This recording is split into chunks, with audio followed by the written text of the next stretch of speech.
And let's talk. Uh, just as soon as it pops up live, I'll play the video, do my intro, then we're good to go.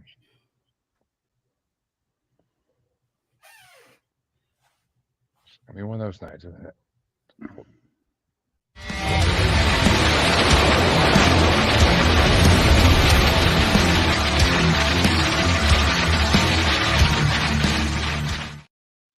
Welcome back to another episode of Paranormal the New Normal. I'm your host, as always, Jeremy, trying to bring a little normalcy to this world. Do I ever succeed? Oh, hell no. But we try. We try. And as always, I have guests, yes, with an S, here to help me tonight.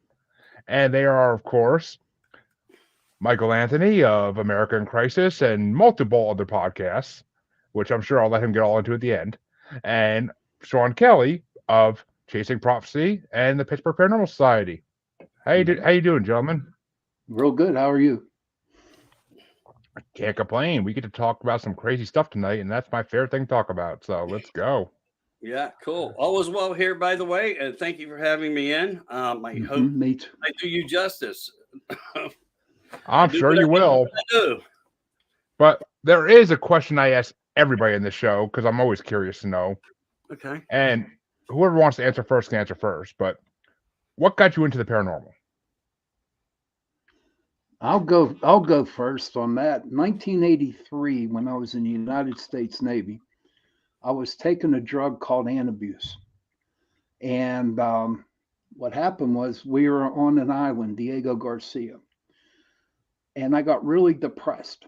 And I went down to get my antabuse, which is supposed to wean you off alcohol. And what happened was I got depressed. I had this stuff in my system for a year. And I got depressed and I drank a whole fifth of Jack Daniels. And when I got back to the ship, or when they got me back to the ship, when I got into the medical place, they told me that I was dead on arrival. Okay.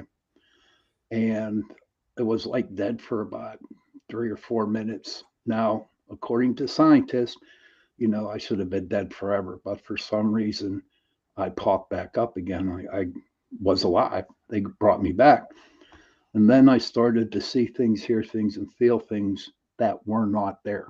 I started seeing spirits. I started to hear them talk and stuff like that. And from that year, 1983 up till now, that's where I've been. Wow, that's one of the more interesting introductions to the paranormal I've heard. I mean, usually it's people saying like, I read books about when I was a kid, and I've been fascinated ever since. Like that's the most common answer I get, which is my answer as well. But I mean, we can't all have we can't all have the good stories about what got us into it. Sometimes it's just you found a book in the library in elementary school, and from there it just grew and grew. But how about you, Mike? Well, now I know why his beard's white. Moses. Yeah, there you go. Hey, look, man, it's going to take longer than an hour. No, I mean, truthfully, I don't know. I was always closer to the other side when I was young. You know how you hear that scenario. Hey, I know that lady. Hi, Mandy. Hi, Mandy. How are you, sweetheart? I was always closer to the other side in dreams and how they affected me, what went on in them. My grandparents and my uncles had funeral homes. Weird to say, yeah. So when you went to grandma's for Christmas or any other time, you had to walk sometimes by a body to get up to the upper level where they stay because, the funeral parlor was basically on the first floor. And sometimes I would swear I would hear little things. I don't share this a lot with people, and it's like, what the, and I would like sneak around the corner and look at this, like, who's talking? You know what I mean? And it just progressed from there. As a dream state was one of the biggest things for me, though, where I felt like I was having out of body experiences, not sleep paralysis, and then I would wake up like out of a dream that like had nothing to do with anything more than but me flying somehow, like being in the sky. And it started like that. And then it got to the point where my arms were tired. So I had this reoccurring a few times. Then it started to be where it was a physical component to me as well. Like I was flapping my arms all night, not a joke.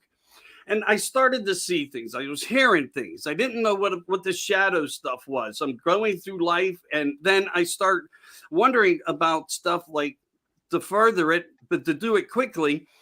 Some shows started to catch me. So my story is much different than Sean's here. On I can never say anything on that. It wasn't like that for me. But I started watching these shows. I became obsessed and fascinated. I couldn't wait for all these things that came on because I'm 64 now. Sean's in my age. So we're going back for me like 48, 49 years now. Yeah.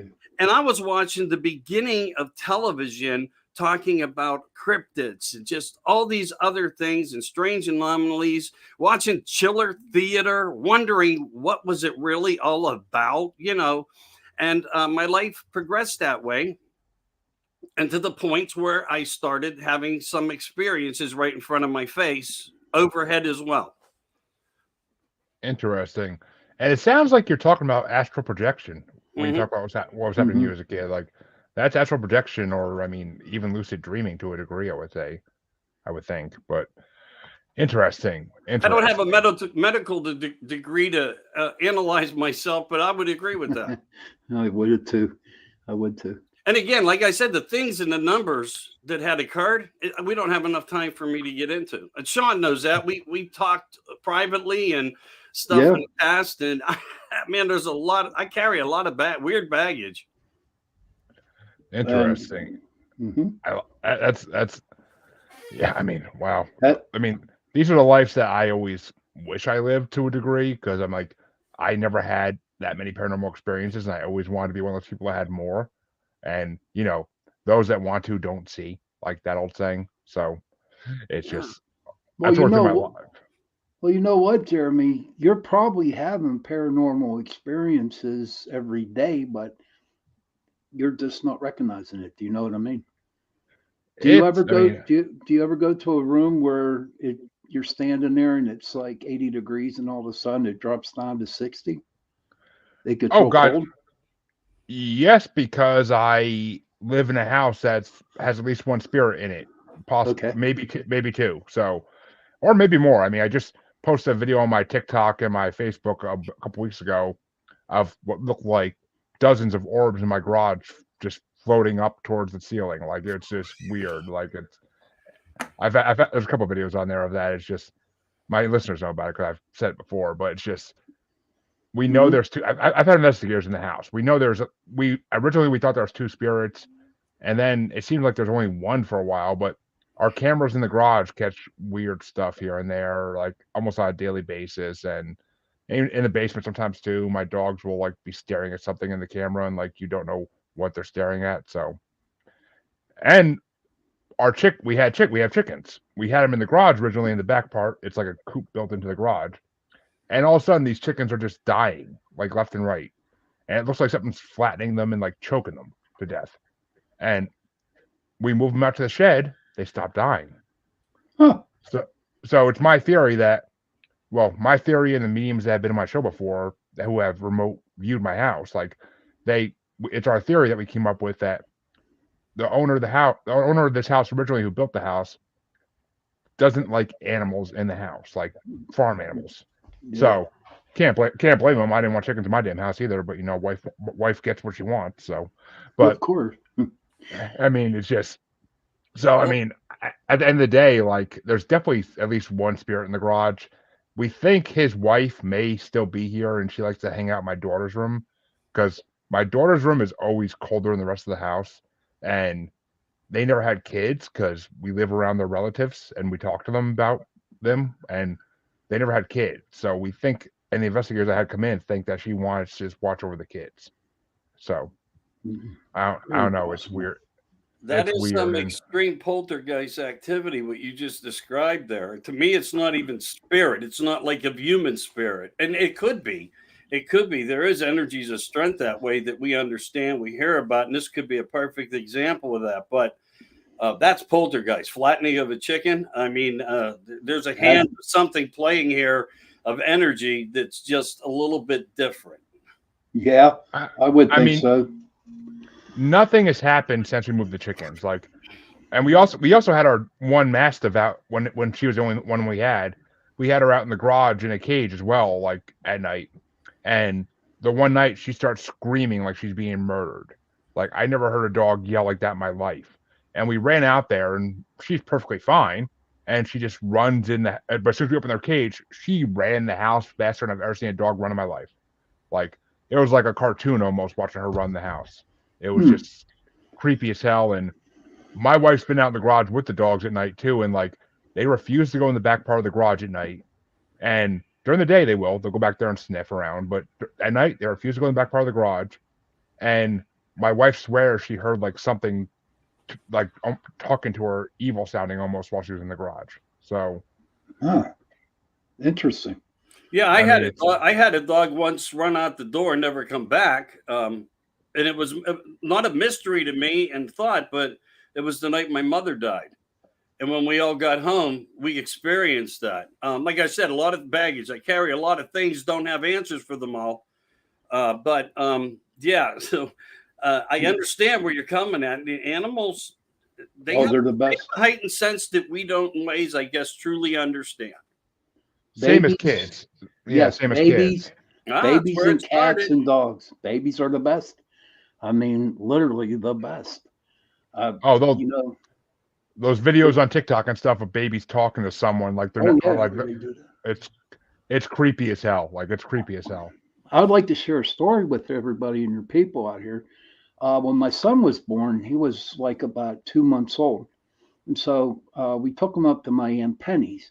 Well, her husband, my Uncle Paul, was deceased. Okay.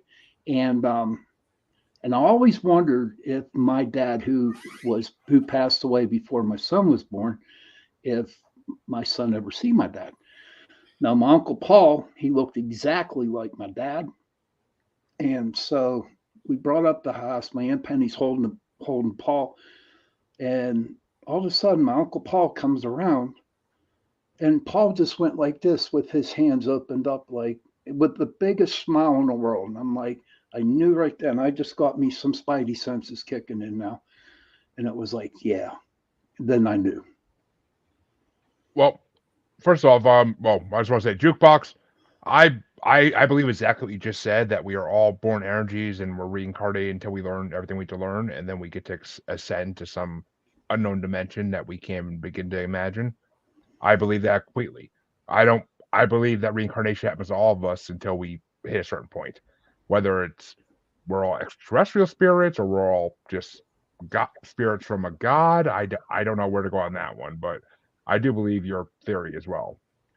But as far as your story goes, Sean, I mean, yeah, kids and babies. I mean, my stepson, when he would spend the night at his aunt's house for like a week during like breaks from school, he would see the ghosts that are there because they live behind an old what was it?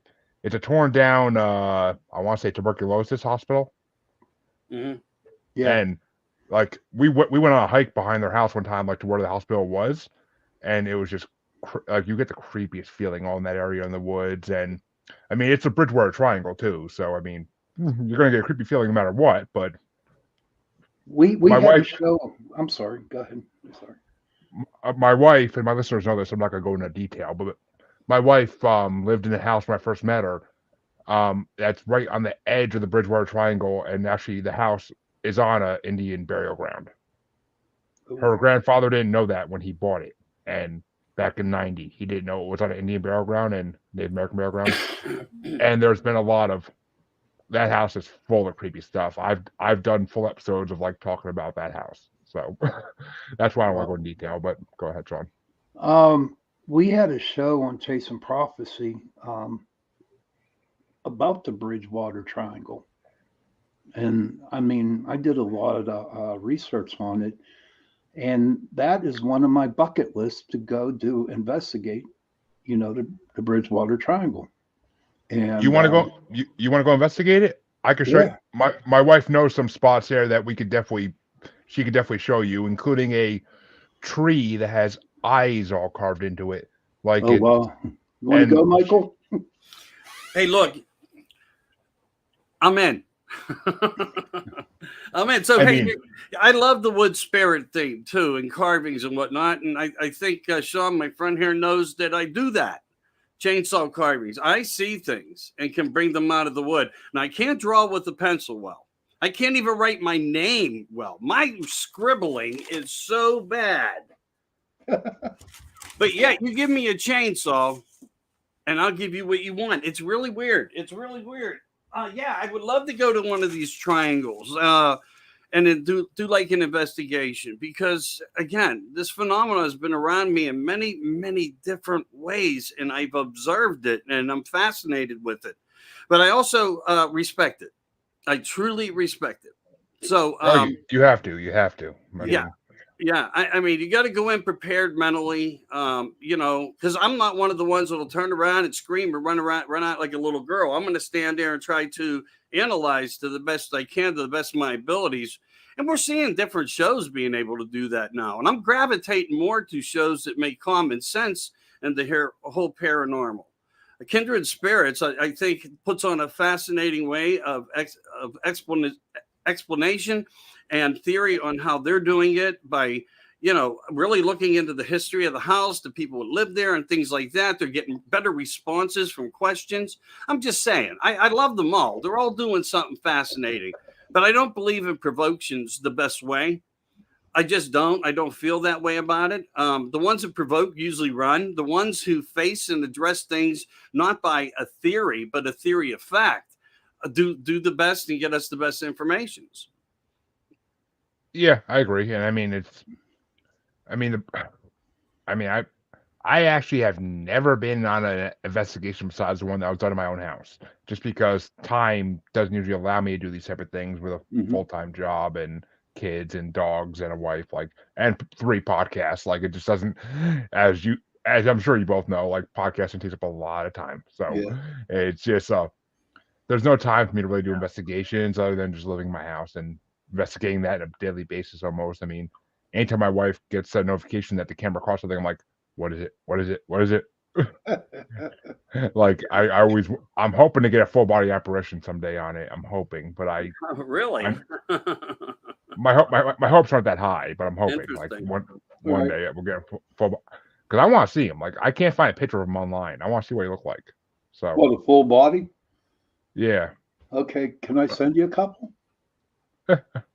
Oh, be my guest. Yeah, I'll post them on my page. All right. Oh yeah, I could put them up. That's definite. But I mean, it's because I had a guest in the show tell me if you zoom in on the orbs, you can see a face. And we did it the next day when we caught some orbs we caught 2 of them on camera the next day, like floating around, and we paused it and zoomed in on one, and oh my God! We think it's the wife, but it's the creepiest face I've ever seen in my life. Like, it was like, oh my God! Like, it looked like a woman with a beard almost. Yeah. But I mean, that's just the orb, the only shape it has probably. But it's just. But you have to be careful with the orbs when you show and you tell people, because that's still like a 50-50 discussion in the paranormal field. Okay. Yeah, I know. A lot of people say it's dust. A lot say it's dew, but there are some that say there is. And I'm like you, I believe that they are. Now, being in the business for a long time, I have finally realized an orb that is dusty, which is dust or dew. Okay. For me, the only good orb that I would accept would be a solid white ball of energy, which is what it was. And then you're in, dude. You got yourself. Actually, do I have them saved in this computer still? If I do, I'll play one right now. Yes, I do. All right, let me get it uploaded. I'll definitely play one. I have no problem with that. Video clips. I'd like to make a comment after we get through wherever you guys are going with this, which is fine. I'm enjoying it. Go ahead and make a comment, because it's going to take a minute to upload. So okay. Go ahead. Plasma energy, orbs, orb-like balls, solid matters. I think that there is a little bit of a difference of opinion out in the field of what they are and what they are not. The fascinating part about some of these orbs, when you can see faces of all multiple colors. I have ones that were blowing up in front of me and taking other forms. They just weren't a circle. I've experienced them to where on camera you could see me talk to them intelligently and them landing in my hand as I asked them to, and then leaving my hand. Never feeling anything, like I didn't get any of the moose bumps or any of the spidey things that people, that wasn't there for me, to be perfectly honest with you. But I've encountered things that were, I guess, maybe different. And some of these other things that we see are, have been scientifically speaking. I don't know if their theories and their proofs are 100% correct, or more what we understand of as an anomaly of a plasma ball that can just energize itself in the field due to electromagnetism. So I don't know what they are because we're not seeing anything besides what we are seeing, a solid object. The ones that I seen and came to me around me started to form. So there was a manifestation coming out of it, and I could send them to you too as well. And in some cases, you may have to look and say, okay, I can see some faces. Like I was getting multiple faces coming through, and they weren't the most beautiful faces either. They were like something that was like you would have to recognize it immediately and say, well, this is from the dark side. This is from a dimensional realm that's, maybe just that would give you the heebie-jeebies. But anyway, that's a little bit on my detail, what I could explain. But I had done it where I communicated, and I didn't even realize they were telling me what was going on around me, that they were just around me. And I'm not talking 100, but this was under controlled conditions. The same as when you give a toxic waste component to a company who is in charge of understanding how to control an environment to burn off waste that is toxic. There is a way to do it with heat and air that keeps everybody safe. Filtration systems. Well, when you've done everything in a controlled environment, and this is how they come out, and it's not dust, the windows are closed. I mean, you go through every precaution you can, including, and I don't know, I never hear anybody say this, putting bug lights in the rooms before you even use them up to 12 hours before to make sure you're clearing the atmosphere of any negativity that could complicate an investigation. Do you guys use bug lights? Because I say if you go into a house the night before, run up for 24 hours. They will come to it. You'll find them dead around it. And you're actually helping the environment for research. Did not know that, brother.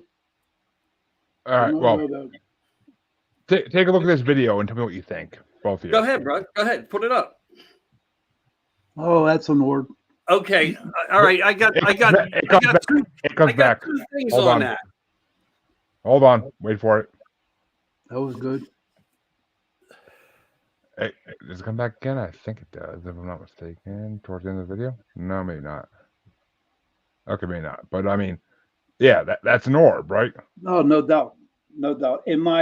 What I believe in, what I see in that video, that solid white ball just going in a straight line right across. If there was any kind of wind, if there was any kind of air flowing through, okay, it goes up. Air goes up. It doesn't go sideways unless you have a hole in the side of your garage. And no, there's no holes in the garage. I mean, there's a little gap underneath part of the garage door, but not enough for like wind to come through like that. But I mean, that's what it is. Like it's just, and at the end of the video, you see it. Like it comes back towards the camera at the end of the video. So right. I mean, and I wish I had the other two seen on my computer, but I don't. But actually, can I go to? Okay, I want to bring something up that I've been studying recently, but better than that, let me grab something out of my foul on the floor. All right. All right. Well, while he does that, I'm gonna show my screen real fast because. Okay. But I'm okay. All right. It's really funny that you brought that up tonight. Watch this, Mike. Go ahead. Nah, see, to me personally, no, that's I won't accept that as a lot of ghosts going up. I believe All maybe right. some that, and that's my opinion. I respect your opinion, but while I got my screen shared, let me share your pictures with the audience. Okay. Let me get a full screen here. Because these, yeah, I mean, I fully believe these are. What are we looking for in this one? If I'm not, what are we looking for in the cemetery one? I don't. Oh, Okay. See the oh, guy on the left-hand holy side of shit! Oh, yeah, I just saw it. Yeah, holy shit! that? I'm Yeah. not seeing nothing. I'm just I'm not seeing Right nothing here, either. right here, right here. It's just showing all your things. You have to clear that out in order to yeah. What show things? the. Your TikTok files up. Oh, I clicked on TikTok, not share screen. View. Oh, here we go. Let me stop sharing. Present. Share screen. There we go. All right, now it'll work. Actually, may not. I'm not that familiar. Oh, entire screen. There we go. Okay. There we go. I got it. Bam. All right. Okay. That right there. Yeah, right there on the left-hand side of on the picture. Oh yeah, I'm very well aware of that. That's been out there for quite some time. Dude, Yeah, we you caught know, that in when we on investigation. Oh We wow. caught, I yeah, I didn't that even see this the first time I looked at it. Holy crap. Wow, that's something right we there. call that guy the preacher man, and that was taken in a town of Elizabeth, PA, Oh, down by the river. I've heard of Elizabeth. It looks like Hmm. he's holding a Bible, so it makes sense. But Hmm. and then that's an orb? Yeah, it's my fat butt there with the orb on top of me. That's a big ass orb. Like holy shit. But Hmm. well, damn.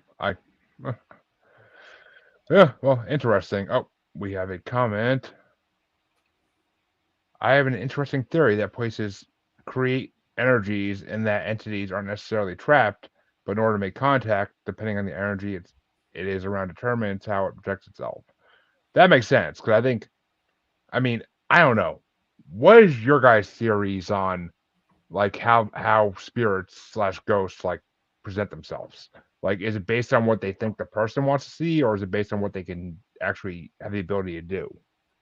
do from black what we know as dark energy, because there's more dark energy than there is light energy in matter. So they somehow they're able in that realm to connect with it to be able to.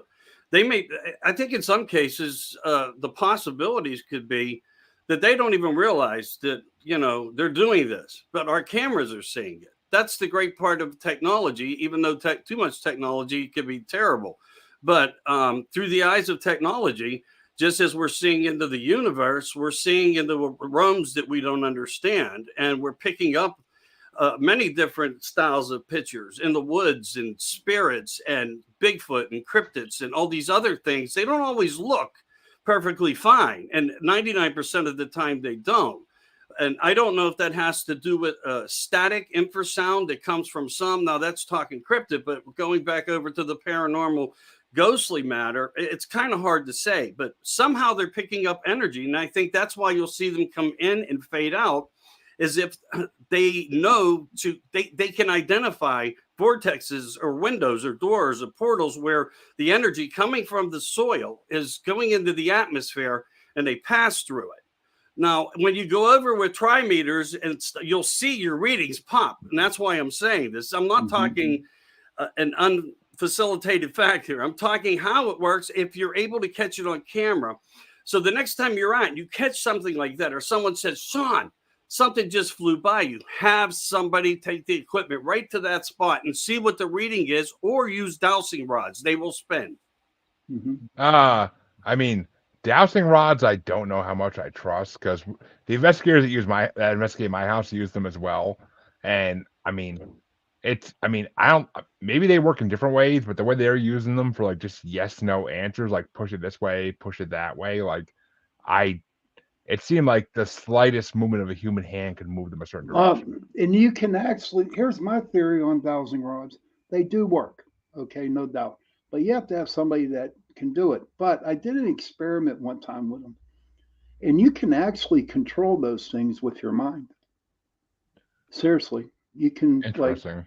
yeah, I did it a couple of things where I said, "Is my name Rob?" Cross for yes, stay still for no. And I'd go, "Is my name Rob?" And I would mentally make a cross without moving my hands. So Huh. yeah, so it's like, to me, I'm on the fence with dowsing rods. Yeah, I mean that's how I am too. But and Mandy, I mean, it's funny you say that because I've had memes in my show tell me that I have a spirit next to me, and then they describe it, which I never talk about my family in this podcast, especially like the person they said it was. But the person they described sitting next to me was a grandfather of mine who passed away back in 2015, 2016, and he's not the grandfather I was close to at all. So they described him, and he was standing next to me supposedly while I was doing a podcast. And I'm like, really? That's the grandfather that's next to me, not the one that I loved and looked up to with all my heart. Like, why can't I see him? Like, I want to see him. And I know if there's a heaven, he's there because he was the most religious man in the world. But I mean, it's just, I don't know. It's weird. You say it. It's weird. I never have seen any. I have yet to see any family members actually see them or sense them. I mean, I get feelings when I'm doing podcasts or I'm talking about like spirits, but I usually just assume it's the ones that live in my house and they hear me talking about them and they're coming to see what I'm talking about. But I call it telekinesis. did you say telekinesis or telekinesis? Yeah, well, you know that word. But it's because That you word. have the mind's power to move, bend, and scientific proofs are behind it all. And you may just have some of that rocking out there, Sean. Yeah, that's true. Mm. I mean, I don't brag about it. I went to Gettysburg one time, and there was a guy that took these people on a ghost hunt with dowsing rods, right?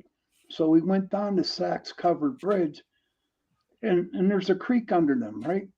So this boy had them sitting in the middle of the bridge, using their dowsing rods, okay, over water. They do work for water.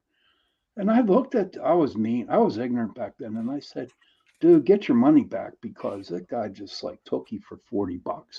You know what I mean? Because you don't do the dowsing rods over a creek, and you know what I mean. You just don't do it, and that's my opinion. Well, I can't tell you that I found water using them twice I believe it. on my I, property. They do I, pick up frequency energies of water, mhm. and how water works with that, and certain types of stones, you do have higher energy potentials.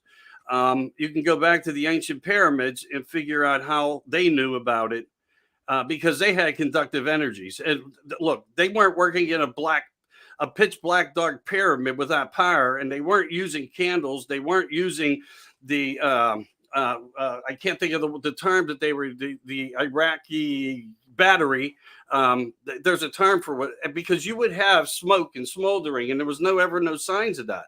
So it tells me that they understood energies and they knew how to utilize them. And some of these caps that were put on top are the same types of things that even when we look into like theories of the Rosen Bridge and faculties of energies there, or if we go down to what Nikola Tesla was doing and what he was coming up with on dark matter and energies, because he was able to harness and a remote wireless energy.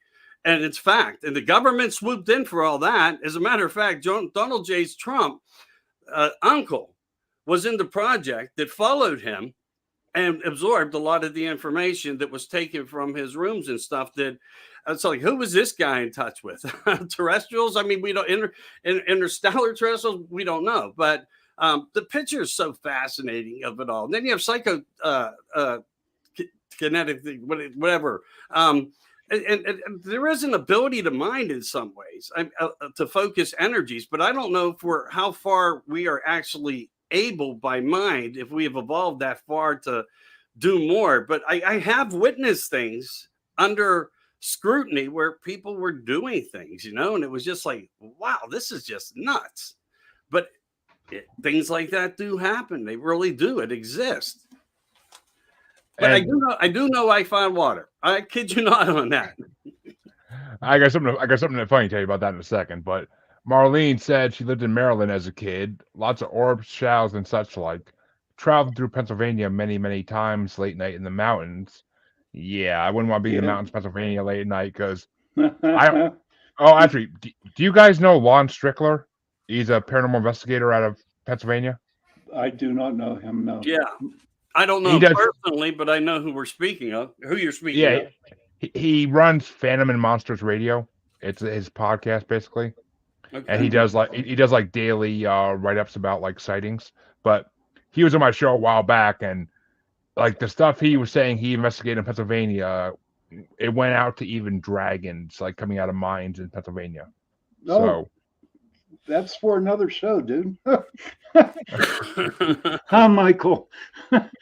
Well, I mean, hey, I'm not going to look. Listen, Pennsylvania is fascinating. There's more Yes. reports of us being one of the hottest spots in the United States than we get credit for, and that is a fact. There's reports, and that's what's laying over my floor right now. It's quite honestly, that's what's really there. So let me get to that one little fragment of information. What the hell did I do with it? Okay, you showed that one videotape where it was a cylindrical type object that kind of like went across. Now, was it stretching through the digital format of the shots?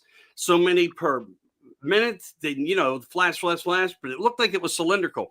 And I thought to myself, wow, isn't that really weird and funny? Because now we've discovered something that we have no answer to.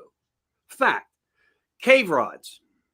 Okay, and they're just not in caves, but they were discovered in caves. I think it was somewhere in the early I want to say like 1970s, and we were seeing these exact objects in different lengths, thicknesses, all like cigar tube shape, and no format of wings, flight, nothing. We've seen them outside of the room. We've seen them in the light. We've seen them in the dark. And they are called rods. They're fascinating. They can fly, what we understand, up to 200 miles per hour, which makes them very hard to see. They can be in front of your face right now, and you don't even know they're there. We know this because it's been proven scientifically, and enough people have made captures of these. Have you guys heard of these? Yes, I heard of rods, and I in the have as well. But then the paranormal field, though, rods are just rods. A lot of people think that they could be spirits. I call them squigglies, to be honest with you. I call them squigglies because they have some weird looking shapes. You know what I mean? And I'm on the fence with that too, Mike. Oh, it's not a problem. I just wanted to yeah. bring it into the light.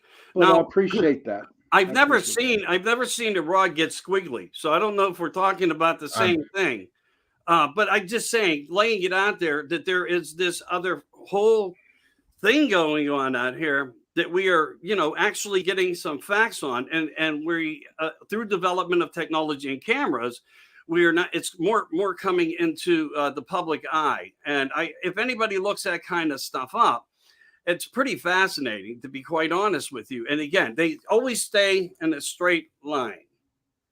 Now, the funny part about them is if they are a life form of some type of flesh and blood, same as us in this reality, they don't have wings. They don't have a propulsion system that you would expect, like with a hummingbird or something that could move and with like in the same kind of speed and so forth. So all I'll say, and to end that with, so everyone has proper time, is look into them.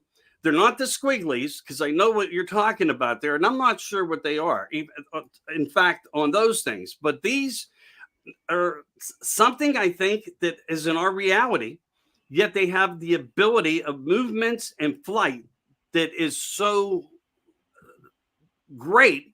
Our eyes can't comprehend the fact that they could even come and fly right in front of our face.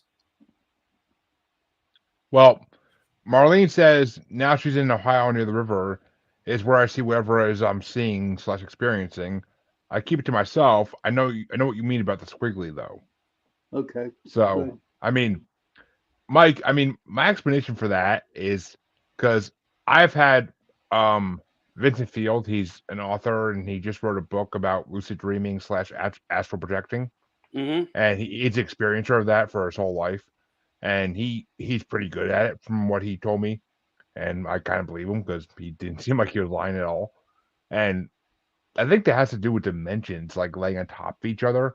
Is that sometimes there's crossovers, and I think that's what the rod / squigglies are. Is crossovers of dimensions just going by, kind of And like that could be true. Yes, sir. creature. I mean, it's the same thing as when like I'm a big fan of the podcast Monsters Among Us with Derek Hayes, Hmm. and it's a viewer call in like and tell your sighting type thing, and like people have reported seeing like these snakes in the sky, like flying in the sky almost like huge snake looking things. And I mean, I don't think they're dragons by any mean, like even like the They're Asian called dragons. Thunderbirds. Yeah, we're getting tons of Oh, reports about the Thunderbirds and a couple other elusive see, ancient possibilities existing still. I don't. To me, Thunderbirds are something different. To me, Thunderbirds. I understand. I think Thunderbirds are pterodactyls that are left over from the dinosaur age, which They're from a period. Yeah, they're living period. di- living dinosaurs is one of my favorite topics in the world.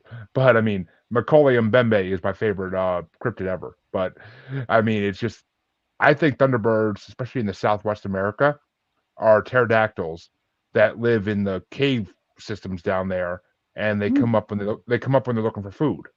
So I think because like I don't know if you've ever seen like Mysteries and Monsters in America back in the No. day, but they had a segment about Thunderbirds or about pterodactyl, and it literally picked a kid up off a front yard in like the 70s or 80s, and like flew away with it until like the people started. It was in Texas, so like all of course everybody has guns, and they started shooting at it, and it dropped the kid like a few yards over Yeah. basically. But I mean, that's what I think Thunderbirds are. I think they're leftover pterodactyls that survived extinction somehow.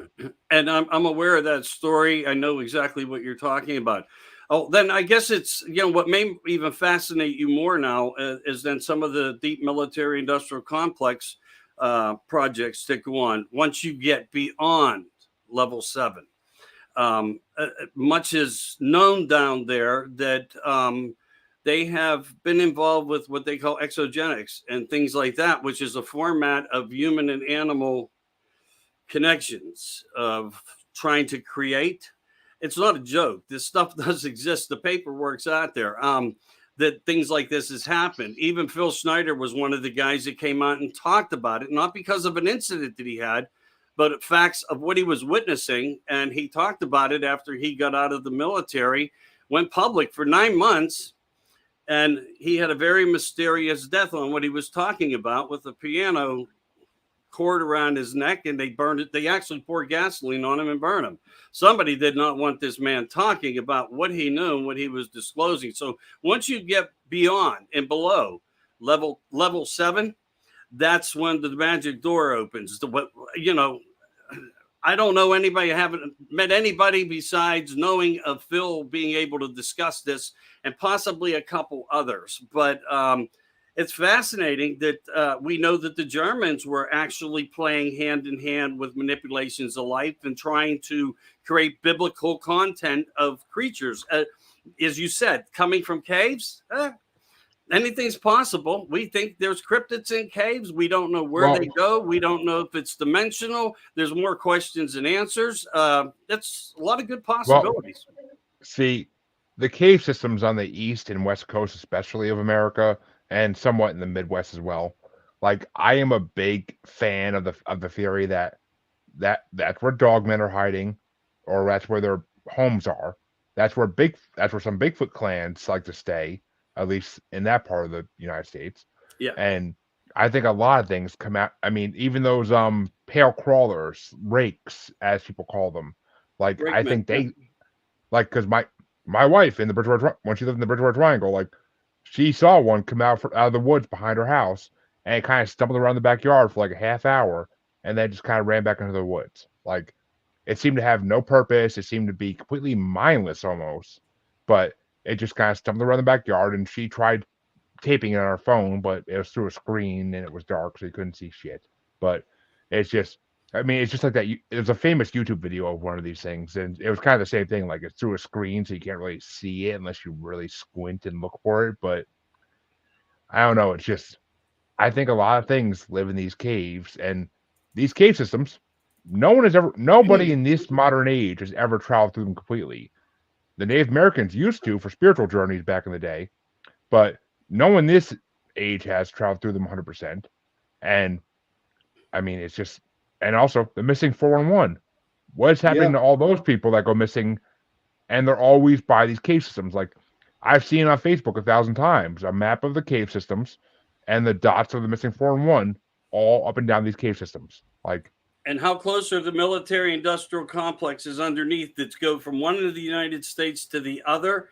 And we have 156 locations that are huge. All right, you might look at it as a big conspiracy, but the fact remains it's a fact. These places exist. These transit systems, there's a network under there.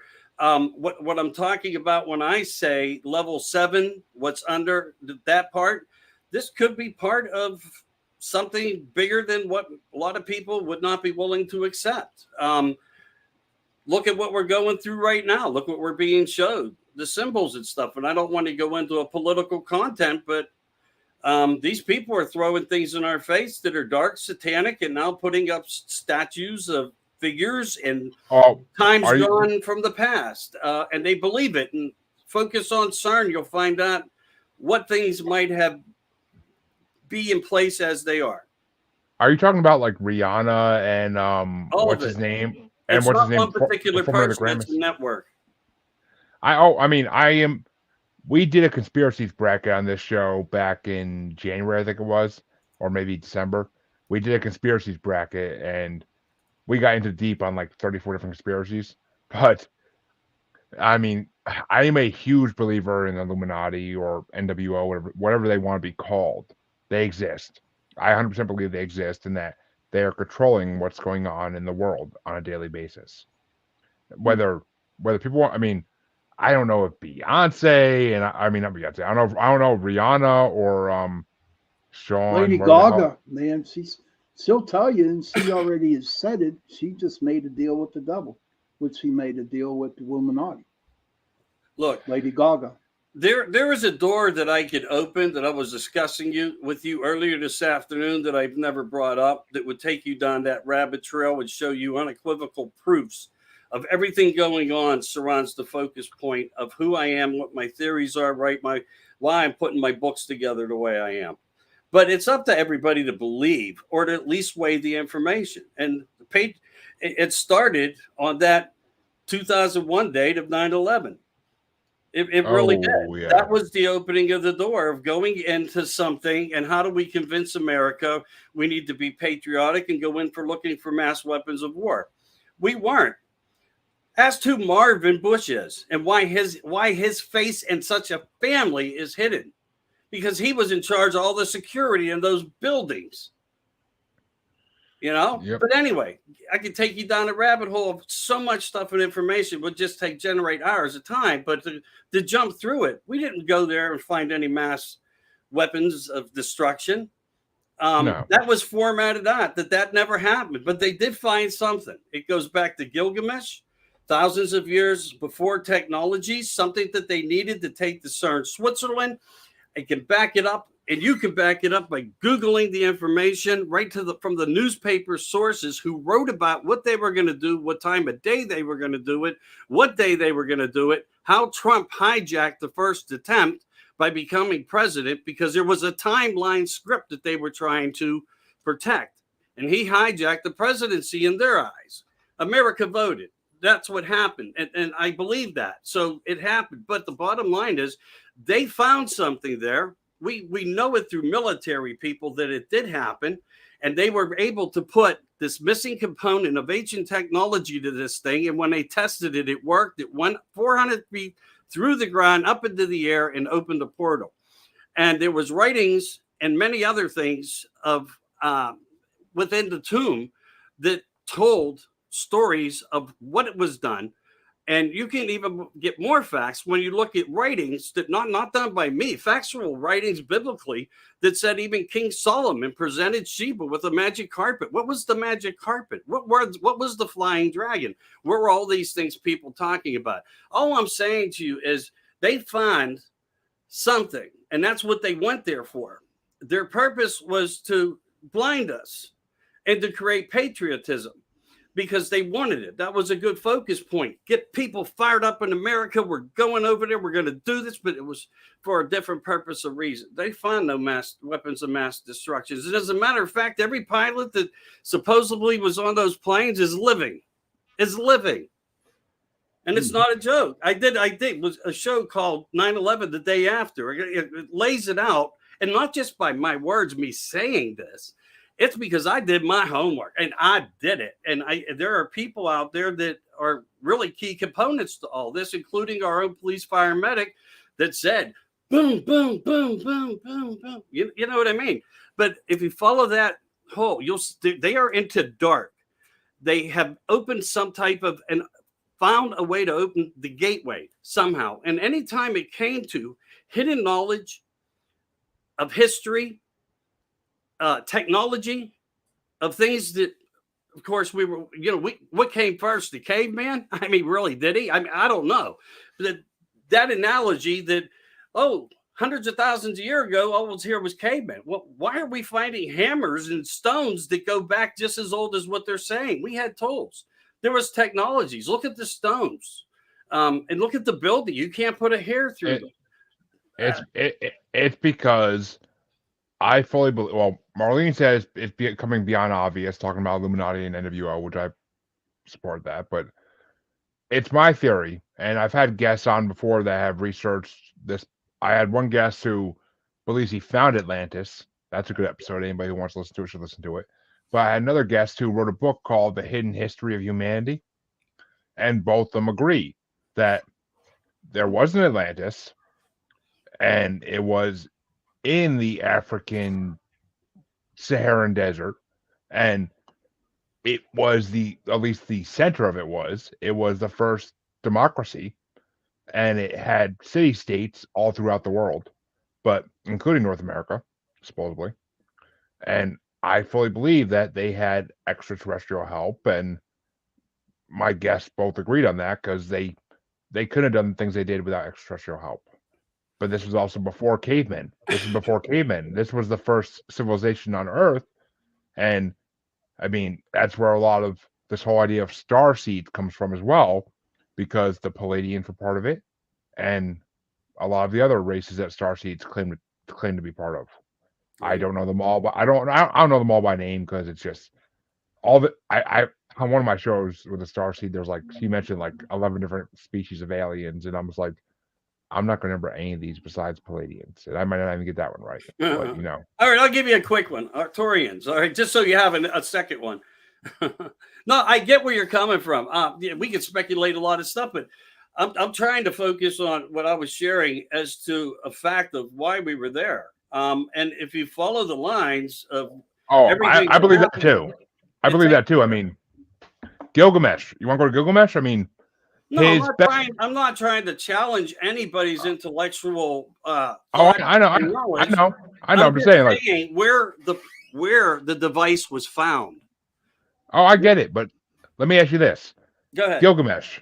His best friend in the epic was called Enkidu, which I love that freaking name. I love that name. It's the funnest word in the alphabet to say. But Enkidu, a lot of people theorize that Enkidu, by the way they describe him in the epic, was either a Bigfoot or a Dogman. What do you think about that? I've heard I'm lost. Sorry. I'm not there yet. All I was trying to do was give a little theory on the dark side of what the military-industrial complex and more is involved in, and we're not seeing it. It's basically bitch slapping the world in the face. They are. Bringing a product, the biblical content law, back into place, and that's why they say that we are a threat to democracy, as you brought up, of where democracy was established.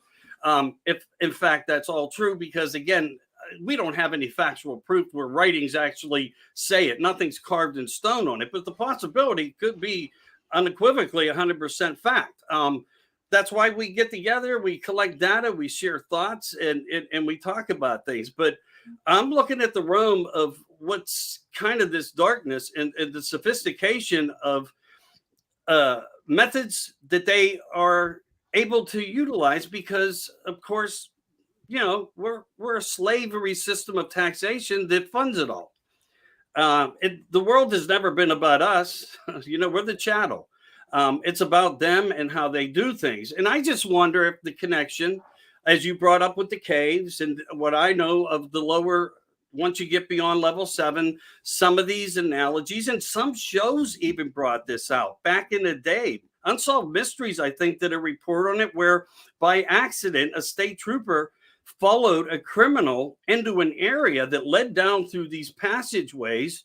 He could hear things. He followed it down. And the story beyond that, if you look up the show, is not from me. This is from times in the past here, 20 some odd years, if not a little more, where everything I'm telling you is part of a reality of what he experienced. So how far are they embedded? How far has them playing with DNA codings and animals and people, and why do we see cattle mutilations and Linda Moulton Howe, award-winning journalists, and George Knapp, and people going out into the field and saying, what the hell? I mean, like, who's all behind it? It's just, to me, part of another issue of paranormal or something else, but it's there, this fabric. So I'm just wondering if what we're seeing at times is things that may have been released or got out into the public, and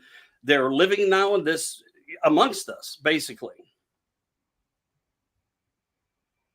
Interesting. I agree 100%. I mean, ask you this though.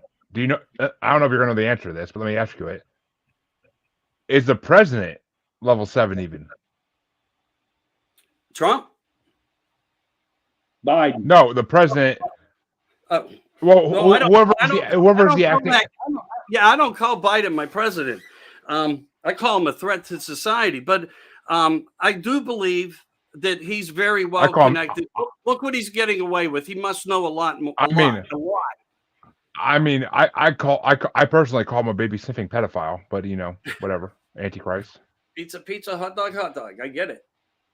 Exactly. But I mean, I haven't voted in an election since I lived in New York back in 2012, but because I haven't voted since I moved to Massachusetts, but I would have voted for Trump in 2016, 100%. And I would have voted against Biden in 2020. That's for damn sure. But I mean, I don't trust Biden. My wife doesn't trust Biden. Like, the way you see pictures of him like sniffing babies and stuff is just creepy as all hell. Like, yeah, there's something drastically wrong with the whole picture, and I think a lot of people are seeing it.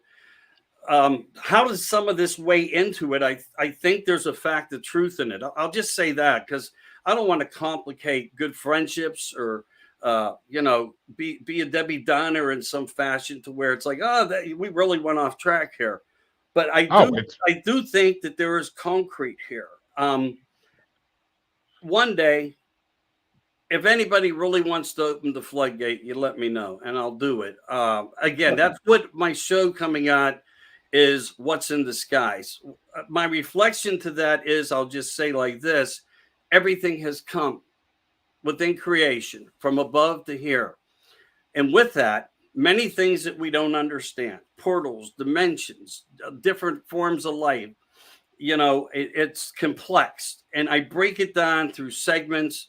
And that's what I've been working on a lot in my opening monologues, and how I'm going to narrate through it, because a lot of it's going to be direct conversation, a theory, but also basing a fact with weight towards it that provides a theory that can be plausible, that the hypothesis is greater than the thought of fact, no more.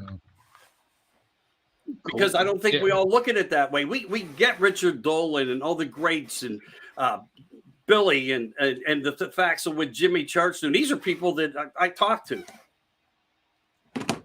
I do, Yeah. and not Dolan. I've never had that, but I grew up getting to know Stanton Friedman, and he's the one. He's another huge influence in my life. He used to come in my father's gas station right out front of Cabot Street, and I would pump gas into his car. And one night he said to me, "How do you get through the night?" And I was like, it's hard." And he said, "Hey, I do a show. Listen to it, and I'm talking about UFOs and some of the unknown things." And every once in a while, he would come in, always late at night, and I would fill up his car. And he was kind enough to stay there, keep me company for a while, talk to me. And again, why do things like this always happen in my life? Why am I on this track? Why have I found such fascinations in it? I'm all over the board in theories, thoughts, and facts. I mean, it's huge for me, but I'm doing my best to get through it because sometimes it's also a mind explosion. It truly is on one because you're taking in so much information, your own brain clogs on you. It's either that or it's the fact of age and dementia. I don't know, but it does occur. It really does. Sometimes in the middle of a thing, it's like, boom, it's like I'm getting this download, it's just weird. It's like I go to sleep at night not knowing how I'm going to get through tomorrow because I ran into something that I never touched in my life. I'm not a cheap ass, but I want to fix it. And the next day I do. And I don't even know how I knew how to do it. But it happens every time in my life. So I think I've been shown enough and been guided by something that I can't explain that makes it happen. And I just feel this need to do these things and try to put better ideas of thought into them the best I can, and I'm not saying that I'm doing it all 100% right. Some of my theories are probably bad, but at least, I'm offering something. So to me, I feel it's good. If you don't try to at least offer things, then you're never gonna put anything out there that could be real. That's the way I see it. Right. I mean, but before we end it, all right, I haven't done this in a long time on this show, but I have a theory. No. I have a theory about Earth that I don't know if I heard it somewhere originally or if it's all from my head. I honestly don't remember. I've been going with the theory for so long. My theory is Earth is a prison planet that extraterrestrials came to, and I mean, I assume that out there in the space there's a dupe, a galactic council, a galactic UN, whatever you want to call it. Pick your sci-fi show and pick their governing force.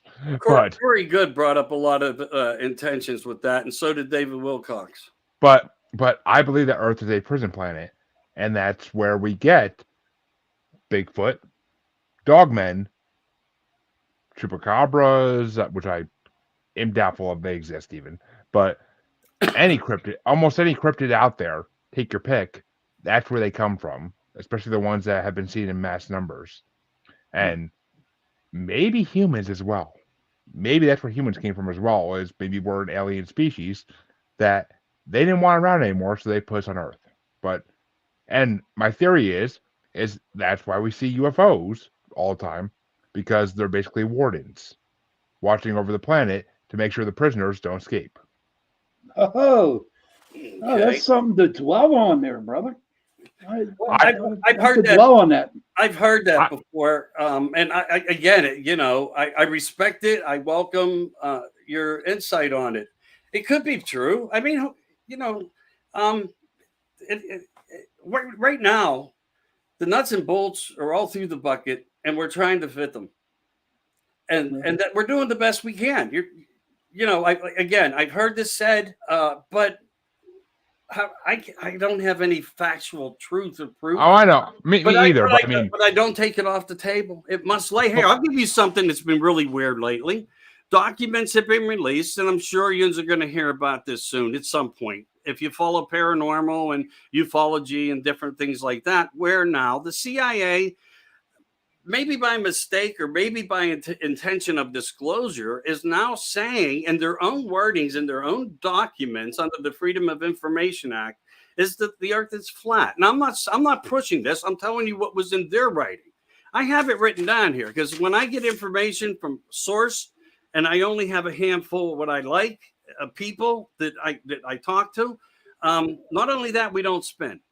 I theorize around that the same as you do as a prison planet. And the reason I bring that up is if the earth is completely round, why is all the water always sit on, like, how is it that with all this spinning, it's not getting into the atmosphere, flooding the world? I mean, the gravity doesn't have that much pressure to hold that abundance down. That's why the oceans act against us. And that's why tides come. But there's a lot of things coming out of theory over the past 20 years where people are really fighting on this. But I thought it was amazing to see that NASA was in on the comments and the paperwork. Now, I don't know if it's factual truth or if they're disclosing false narrative lies. I'm just putting it out there as something that has just started to surface within the last, let's say, 90 days, maybe 6 months to 90 days, somewhere in that vicinity. And now there's more talk about it.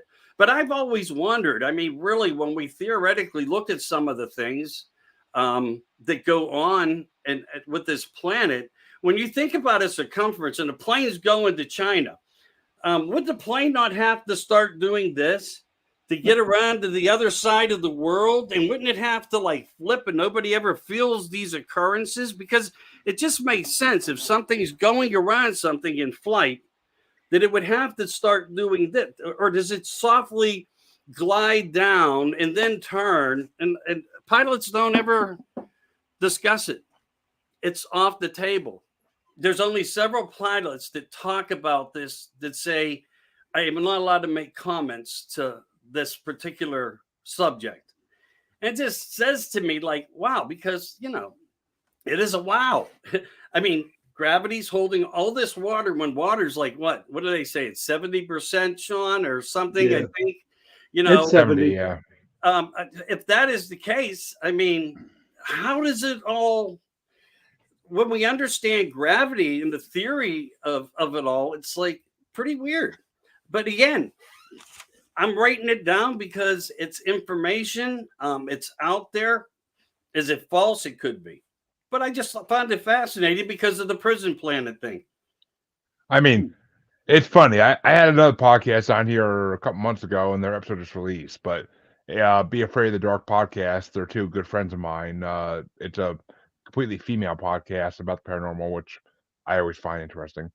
And they're great people. They were just one of them was just in my serial killer bracket this last week, and I blew her mind with that theory. Like she messaged me a week later saying, "I can't get your theory out of my head. I've been expanding it even. Like she's like it's just stuck in my head." I'm like, exactly the point. Which I don't know if I heard that theory somewhere or if I came up with it. I really don't know, and I'm willing to admit it because I don't want to take credit for somebody else's work if it's not mine. But we all cramp on each other's toes, but all we're trying to do at the end of the day is just share what's important. Exactly. That's all it's about. Now, like you mentioned 411 tonight, I'm doing Abduction 9/11 in my What's in the Skies. Because nobody's really talking about the presentation of the abductions of the 911. I've been influenced by a lot of stories. Sean, you had a very fascinating guest, 1.2 million views with Travis Walton on. I got to ask him some questions on a third wheel position. I suffered, which I still suffer from. Even though it didn't harm, the next day I woke up with shadow. It's never gone away. I keep getting told it's dry eye. And how does it never go away? You're telling me how to treat it, but yet it stays there. I don't know. But these stories and these abductions, like even in our military, when you get to the military bases where the nukes and our hypersonic missiles and stuff were stored, these are where the abductions were occurring. These were where. I'm gonna pause you right there.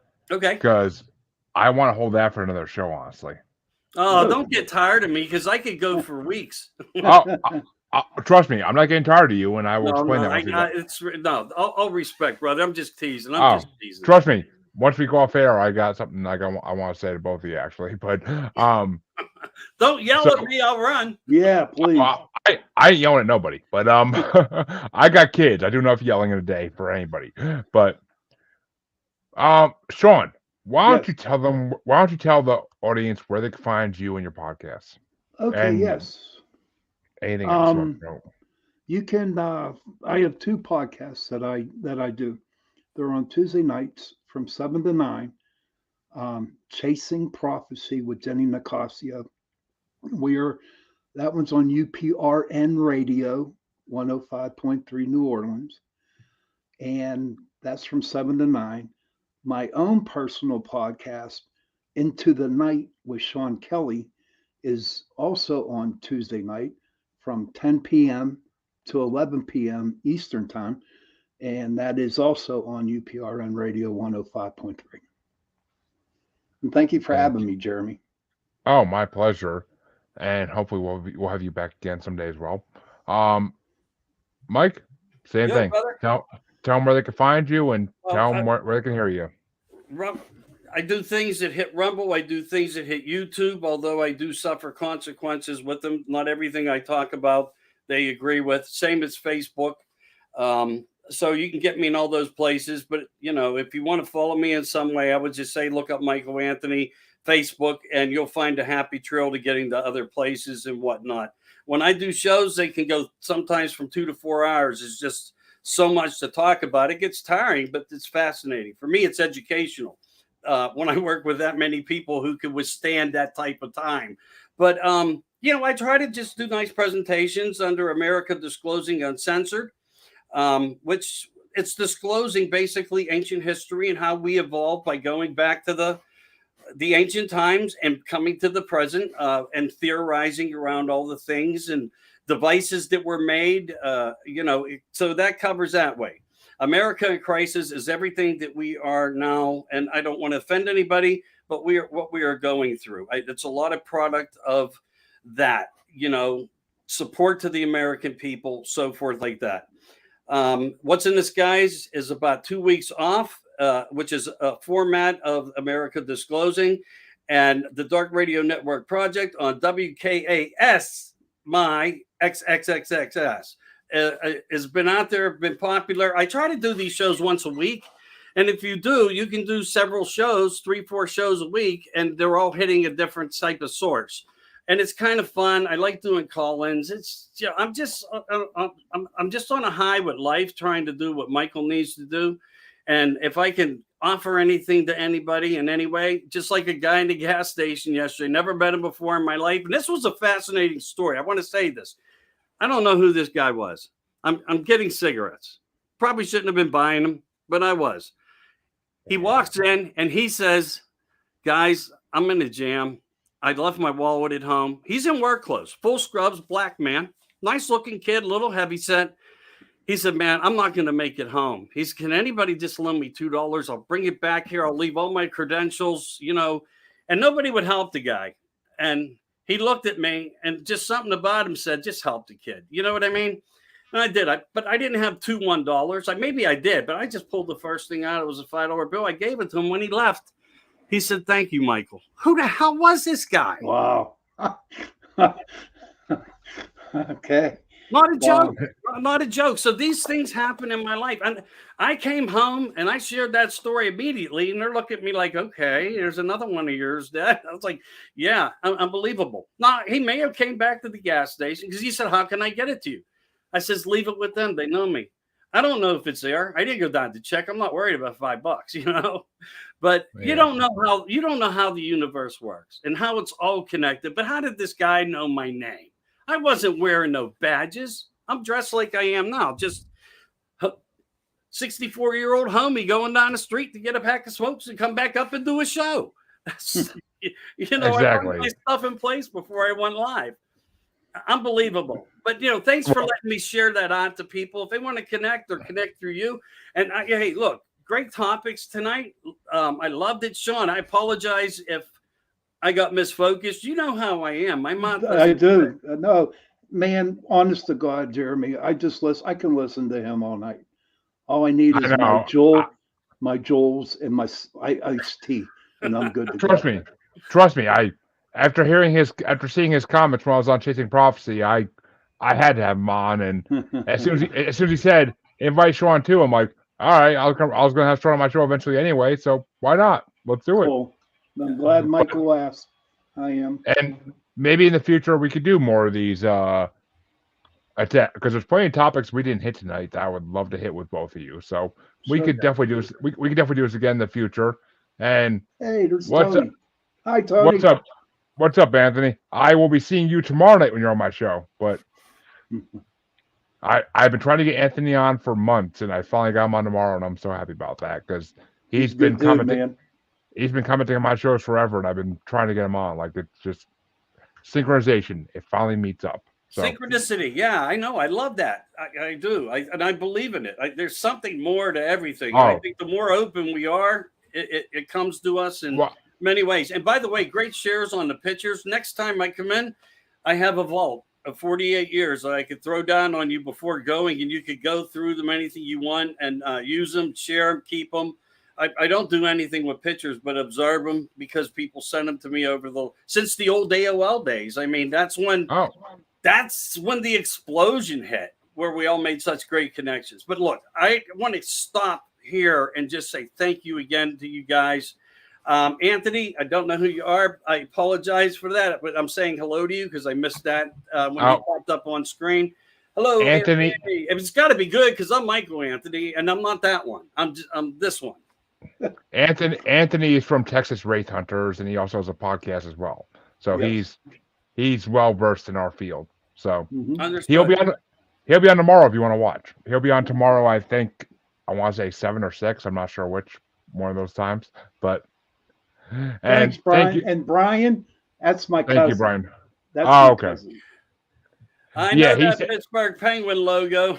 Brian